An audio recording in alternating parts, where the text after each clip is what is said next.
twageze dusanga dosiye Bikira Mariya avuga ati nakandagira hano ku butaka butagatifu azahite ko aba intumwa. Hari intumwa nuko koko ahageze nawe azijyamo baratowe aba intumwa y'urugamba, akambara ikanzu y'umweru iriho umuzabibu wejeje ndetse n'ishapure nini, yari we wenyine. Inanga twari dufite twebwe rero twajyanaga tukifuza duti natwe buriya tuzatorwa cyangwa senda, mbese nyine tuvuga duti ntabwo tuzi uko bizatugendekera.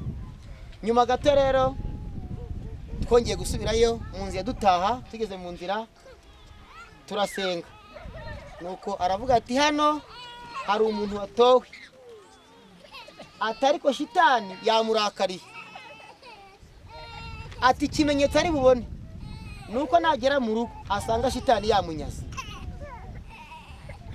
Ubwo twumva ko nyine bivuze gutyo, nyine ntitwabifata nk'ibintu byacu, turitahira twikomereza urugendo. Narataye ngeze mu rugo, haruguru yo mu rugo abana banjye abana tuvindimwe bashiki banjye baramagara bambwira ati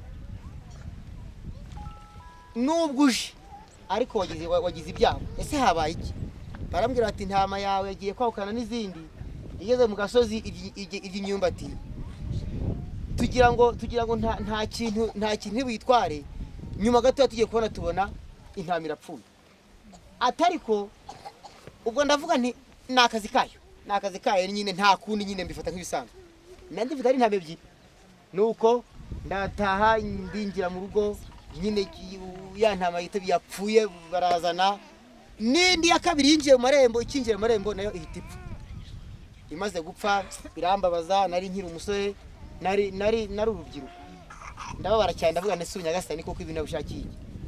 Nuko abatwari kumwe barambwira tuzi ko hari ijambo mama yavuze ngo shitani hari umuntu yanyeze kubera ko yatowe, nyamara wasanga ari bo.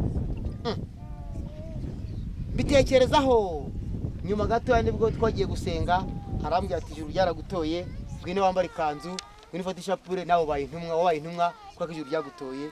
Nuko byuza rya jambo yatubwiye ati hari umuntu watowe shitani yarakariye ikaba yamunyaza. Kristo Yesu akuzwe. Iryo ni ijambo ry'ubuhanuzi yambwiye, hari nandi menshi. Ubwo ndi kuvuga muri make kugira ngo kuko ni menshi cyane, n'ibitangaza byinshi cyane. Ubundi uyu nguyu umusozi w'ibitangaza, hangana ahantu h'ibitangaza, uyu nguyu n'umubyeyi w'ibitangaza. Kristo Yesu akuzwe.